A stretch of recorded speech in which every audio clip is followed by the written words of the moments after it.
week's episode of the Goodrum Show with me, Chris Goodrum. Okay, so as per usual, a big thank you to everybody that commented on last week's episode of the show, and a big thank you to Eric, who I was pretty certain would fill me in on the information about the whereabouts or the source of Whistle Pig's rye. Anyway, so yeah, okay, let's just talk about next month or so. As you know, we are getting to the business end of the year, and so that means that I'll be working like a complete dog, and it means that there's not going to be very many more episodes of the show left this year. I think by my reckonings I'm probably only going to have maybe 3 weekends where I may well be able to sort of cram in an episode of the show. So I know there's a number of things that I'd love to have done before the end of the year, but I guess they ain't really going to happen. But I have figured out what I shall be doing for the Christmas episode of the show, and believe you me, I think it's going to be pretty good. But they always are, aren't they? Not to sort of put too fine a point on it, I think they're always pretty damn good. So yeah, this year's Christmas episode of the show, I may well end up recording slightly before the event and then releasing it closer to the event. It's going to be fluid, as they say. So anyway, enough about that. That's for the next few weeks. Today we are looking at the new Discovery Range from Gordon MacPhail. Pretty much most of it, in actual fact. I got samples of all bar about one.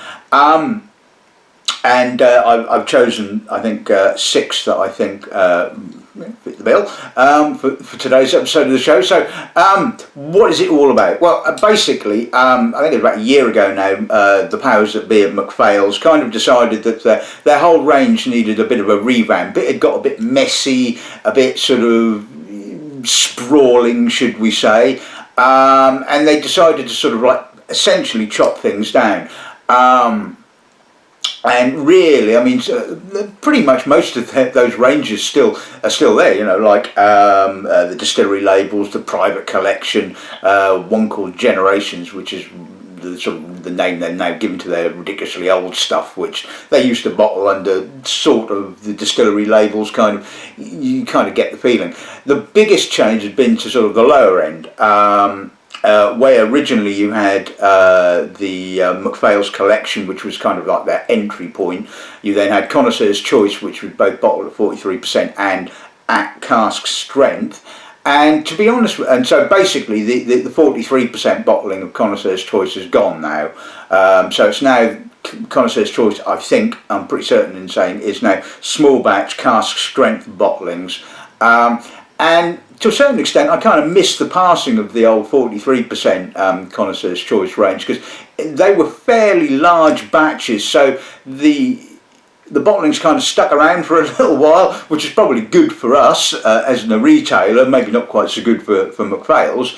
But, you know, so there would generally be, in my personal opinion, a handful that were more often than not quite consistent in their quality. I mean, I certainly remember the 98 Glen Elgin. They must have had some bloody good casks of 98 Glen Elgin, because that seemed to sort of hang around for absolutely ages and was absolutely stunning. There was Royal Brackler, in actual fact, was another one that was more often than not actually a pretty damn good bottling. And, you know, okay, so you'd start off on, say, the 98 Royal Brackler, and then maybe after 6 months it would suddenly change to 99 Royal Brackler. The age statement would, generally speaking, remain the same.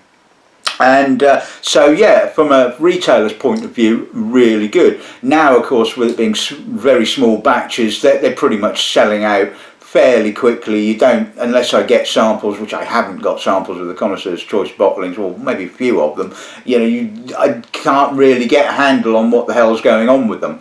But so to kind of like compensate for that, they've kind of, like I said, they got rid of what was originally called the MacPhail's Collection, and now created this Discovery Range, which is sort of the entry point for the MacPhail's range. Bottled at 43%, relatively young, I think between about sort of 8 and 12 years old, so kind of spanning a similar kind of age spectrum to what the Collection did, but where the collection was just sort of random distilleries, or what it appeared to be random distilleries, they've decided now that because it's an entry range, they now need to sort of have some kind of raison d'etre for it, and they've gone down the sort of the colour coding route that a lot of the independents have gone down, although whereas a lot of independents have gone down the colour coding per region, what MacPhails have decided to do is focus on 3 key areas of whisky character, shall we say. So you have American oak aged, you have sherry matured, and you have peated, or smoky as they call them. So pretty simple. I think the American oak aged are in green livery, the sherry matured ones are in blue, and the peated ones are in grey. So pretty easy to see when they're on the shelf, pick them out. And I've got a selection of samples across those 3 ranges. I was hoping to do sort of 2, 2 and 2, but it hasn't quite worked out that way, because I've only got 1 sherried bottling, and we won't really come to the reason why I haven't got 2, but I think you can probably guess. Anyway, so that's kind of it. So this is the entry level range, and prices are good. Retail mid 40s up to sort of 49.95, something like that. So good pricing. Let's just hope the juice is pretty good. So that's pretty much about it. Let's have a look at the range then, shall we? Like I said, we'll kick off with 2 of the American oak aged bottlings. The first one we'll be looking at is a 12-year-old Balblair. Like I said, these are all bottled at 43%, so some filtration, but obviously no colouring. The second bottle we'll be looking at is, interestingly enough, a 13-year-old Tormal, and although Tormore is a fairly sizable distillery, you just don't really seem to see an awful lot of it about. That's because it's, well, I wouldn't quite go as far as saying blending fodder, but it tends to get shuffled up into the blends quite an awful lot. Then we're going to look at the one and only sherry matured bottling that I've got, and this is an 11-year-old Bunnahabhain. So they don't carry sort of vintage dates or anything like that as far as I'm aware, apart from one. There's a Tomatin which that listed as a Tomatin 1998 I think it was, or something like that, but no age statement. And I was thinking, why? That doesn't make an awful lot of sense. But anyway, not tasting that one, and that's got nothing to do with the quality of it, shall we say. Then we're going to move on to 3 of the smoky bottlings. The first one again is a Bunnahabhain. This is American oak aged, as are all the peated ones, which again I think is quite nice, because if you're showcasing the flavours, you don't really want to sort of like go peat but mask it with sherry, really. So anyway, so yeah, we've got a peated Bunnahabhain. This is 10 years old. Second one we were looking at is a 12-year-old Leche. So is it old school Leche or is it modern Leche? We shall indeed find that one out. And lastly, we're going to have a look at a 13-year-old Kalila, good standard peated whiskey. And the reasoning that I didn't include this bottling in with the Kalila tasting I did not so long ago, because I wanted to do this tasting. So so there you have it. That's the range. Lots of American oak aged whiskies, which suits me quite fine. Right, let's kick off with a bit of Balblair. Right, okay, so 12-year-old Balblair. Now, talking of Balblair, I have now finally tasted the new Balblair Distillery Range, and I don't think I'm going to get the opportunity to cram it in this side of Christmas, so it'll probably just have to wait till the new year. I'm not going to say anything more about it, to be honest with you, because we're tasting this one. So, 12-year-old Balblair, always pretty much a banker, really, isn't it? Let's see what the nose gives us. Yeah, lovely. As expected, crisp, citric, fresh, white fruit, barley, not too much oak, just a nice level of oak, a background sort of curtain of vanilla, shall we say. A little bit of gooseberry, apricot. I mean, it's just got that classic, you know, Balblair Highland minerally kind of character, which just works so nicely with American oak at the end of the day. And yeah, it's on the shelf, like I said, you know, mid-40s to upper 40s, and for a 12-year-old, well, I don't think you can really argue with that. I mean, this is just a lovely bottling. See what the palate's like.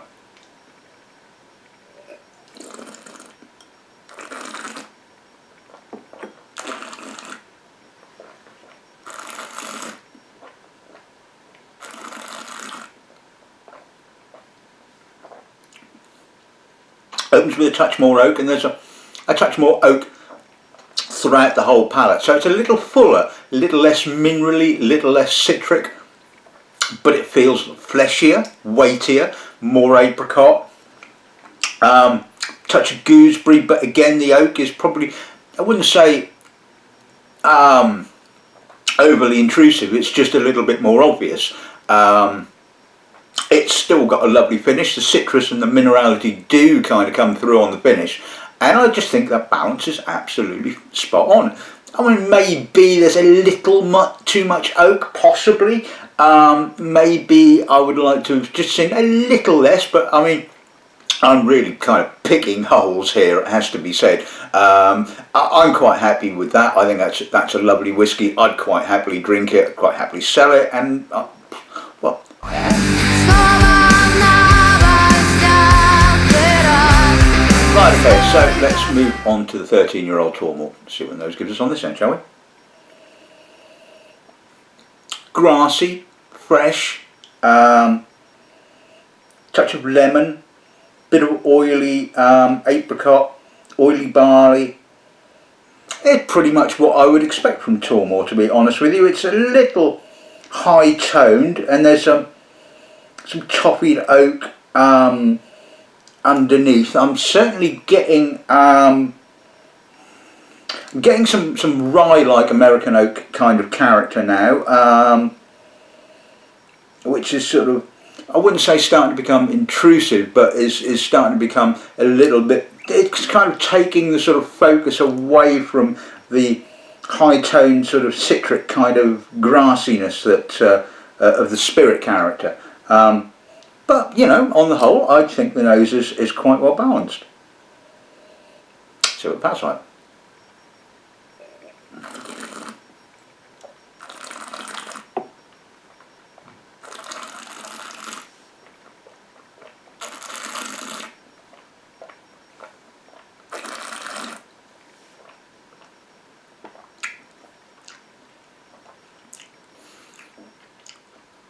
I'm not quite so enamoured by the palate, it has to be said. It's a lot heavier on the oak.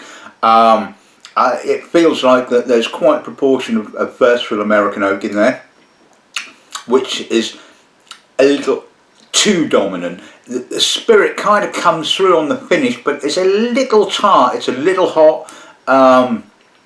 Yes, there's some citric notes and there's a little bit of grassiness, but it doesn't have a huge length, it has to be said, and to me it is slightly disappointing. I thought the nose was really nice, really pleasant balance on the nose. The palate, a shade too oaky, and I don't think the spirit has kind of coped particularly well with it. It's just got a bit sort of lost, shall we say. But you know, I mean, quality wise, yeah, pretty good. You know, no off notes, no ick. You know, so there you go.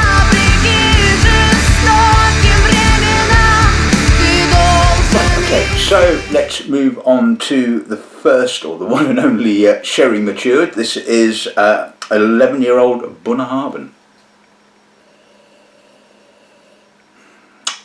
Alright, it's slightly coastal, possibly. I mean, it's a lot of sherry. It's Oloroso. It's black olives, walnut, burnt wood.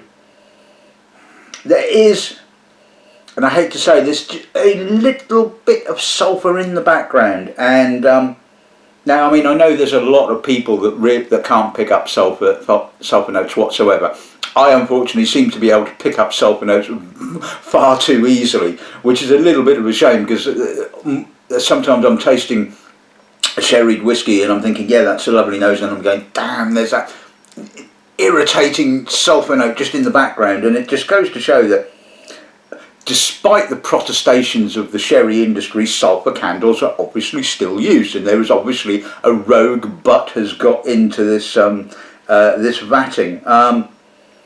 There's prunes. It's kind of sherry by numbers again. You know, there's a little bit of salt, but I don't get a huge amount. I'm guessing that this has probably been matured for most of its life in MacPhail's centralised warehouses rather than at Bunnahabhain itself. And it's, like I said, you know, a lot of people wouldn't even pick up on that slight sulphur blemish. So yeah, as far as sherry matured malts go, it's okay. Anyway, let's see what it passes like.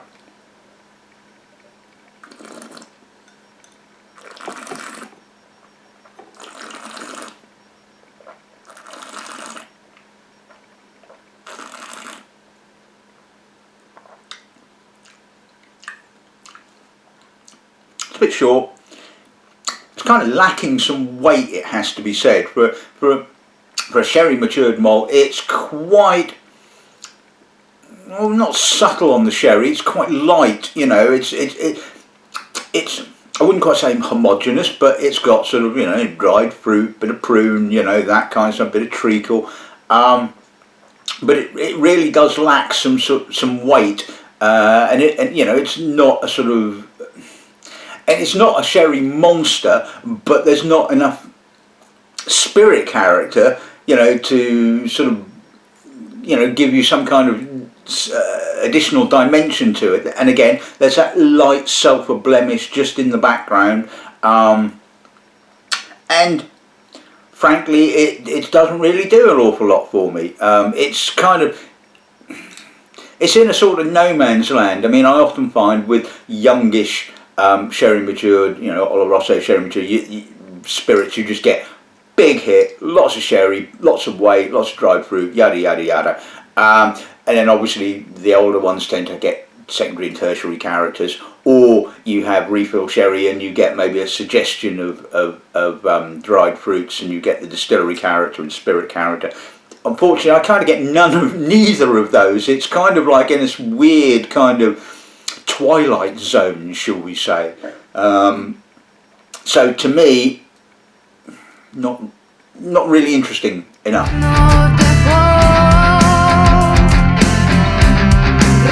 Okay, so let's move back to the Twilight Zone and into a bit of Peated Bunna. So this is a 10-year-old. Let's see what the nose gives us on this end. That's nice. Quite sweet peat, heathery peat, pepper, black pepper, earth, but fruit, lots of, you know, plenty of fruit, orange, apricot, tangerine. It's got a nice robustness to the nose, but it's got a nice saltiness and a nice level of peat. You know, it's not a peat monster, it's not huge. I certainly have smelt more heavily peated Bunnas. This has got a nice level of, like I said, sweet heathery peat, a little bit of pepper as well, some barley, a little bit of vanilla. I mean, that is just I think that's a lovely nose. Again, it's got interest, it's got complexity, balance, and you know, you can't ask for a lot more than that. Okay, let's see what Pat's like.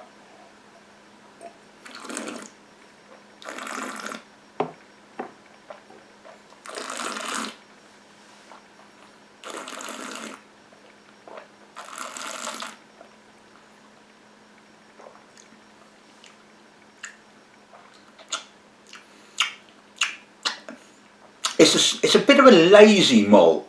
It kind of like sort of starts off a lot of oak, or well, not a huge amount of oak, well, a reasonable amount of oak, shall we say, more oak than the nose seemed to let on, and it was a bit kind of, yeah, okay, where are we going here? You know, there's a little bit of barley, you know, fair amount of vanilla, and it sort of started to meander its way into the mid-palate, and then suddenly it really comes alive on the finish. You get a lovely hit of smoke, brine, pepper, peat, a little bit of tar, lovely aftertaste. I mean, I'm loving this aftertaste. It just kind of takes a little bit of a while to get going, and you kind of have to sort of go with it to a certain extent. You know, I quite like it. I mean, I know that the distillery is only doing, doesn't seem to be doing the, I forget the name of it now, but it's doing the Tok Ak. Oh yes, I remember that episode now. It's all coming back to me. It's lacking. I mean, I think the Tok Ak is sort of, I think if memory serves me correct, sherry matured, and so it's lacking an American oak aged peated version. So this, I think, is pretty good. And you know, when I'm looking at sort of, you know, adding a new range to the list, you know, I'm looking for where I've got gaps in the range and where things will fit. To be fair, I hadn't got a gap with regards to the Balblair, for example, but I just thought it was a lovely whiskey, and I thought, you know, let's get that on the shelf. Don't have a sort of like wholly American oak aged peated Booner. Job done, got one now, you know. And so there is an element of not just sort of tasting it and thinking, yes, I really like that whiskey. It's like, you know, am I duplicating something else? Do I really need that whiskey in my life? Do I need that whiskey on the shelf? Is of course another question. Yeah, I like I said, it's a bit of a lazy malt, but you know, it kind of gets there in the end, I think.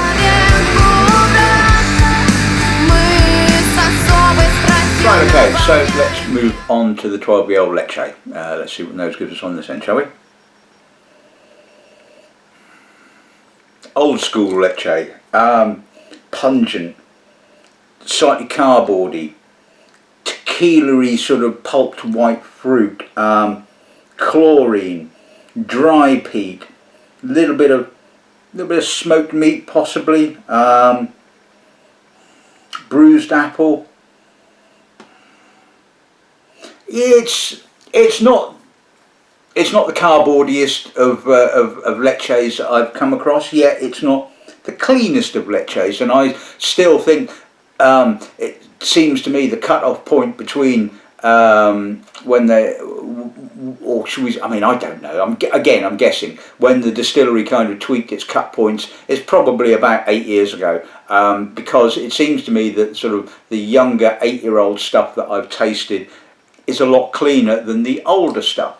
And I think this is, like I said, not as cardboardy and sort of ick as some leches have been, but you know, it's kind of is what it is, I suppose. It's sort of, you know, if you want to experience sort of, well, I wouldn't quite say Leche in all its horrors, but you know how it kind of used to be, you know, or then, you know, this is probably not a bad bottling to go for. There is, like I said, it's an edginess, there's a slight, I wouldn't quite go as far as saying dirtiness, but you kind of, you know what I mean. Anyway, let's see what it passes like.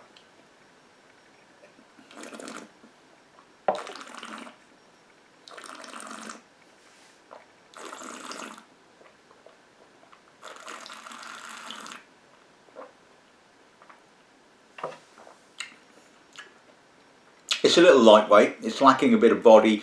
It's got some cardboardy notes, but again, you know, not overtly so. There's a little bit of dry herbal peat, a bit of astringent coastal citric notes, a little bit of bog myrtle possibly, a little bit of herbalness.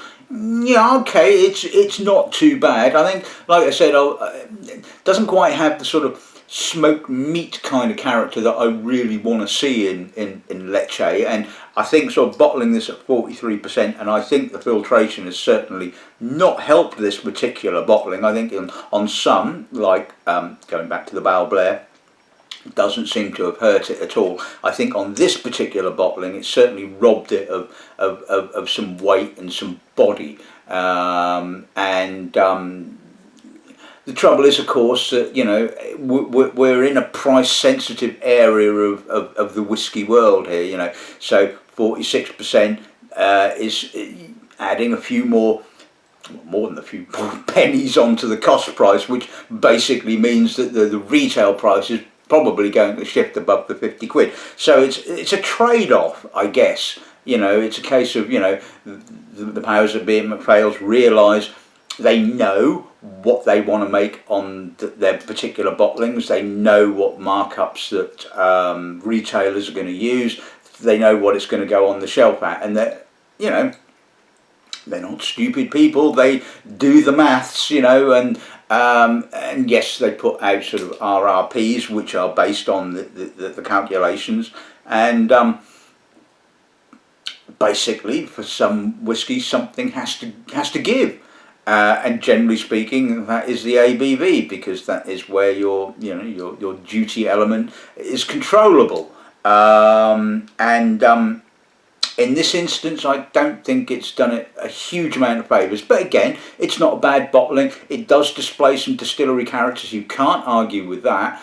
And like I said, I would always encourage you to kind of taste it yourself, make your own mind up. For me, I'm not sticking it on the shelf, but that's just it.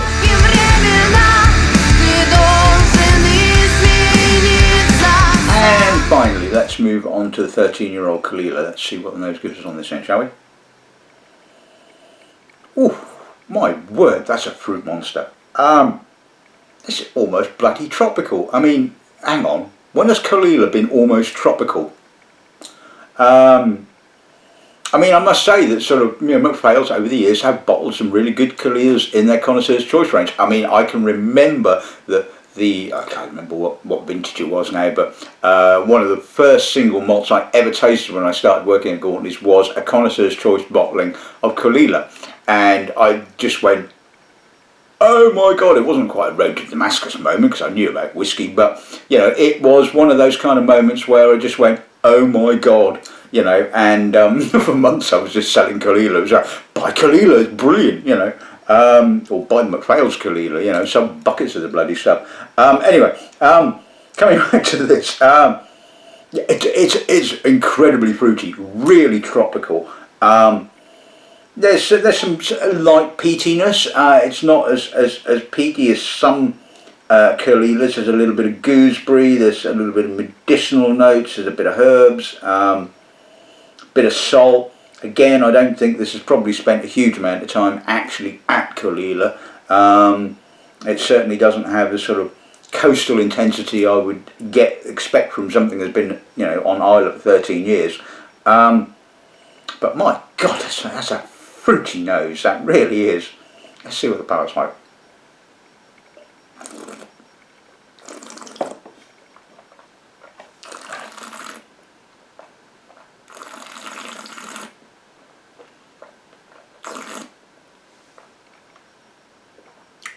The palate's a little lighter.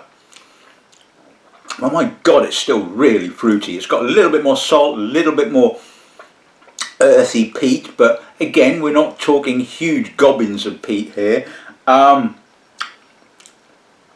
You know what, if I was tasting that blind, I would probably swear that was Arran. That is how fruity this whiskey actually is. And it just goes to show you, at the end of the day, Kalila can be quite a fruity malt. Don't think I've ever come across one that's quite so fruity. Even the unpeated Kalila that the distillery used to bottle, and I think they probably still do, never quite had this weight of fruit. So, MacPhail's have got some bloody good casks here. And yeah, alright, you could argue that it's probably slightly unusual by Kalila standards, but oh my God, I'd love to drink that. That is gorgeous. Lots of fruit, reasonable amount of peat, salt, Not a great deal of oak, which often tends to be the thing with Caol Ila. So I'm guessing, fairly refilled American hoggies probably. That's a lovely finish.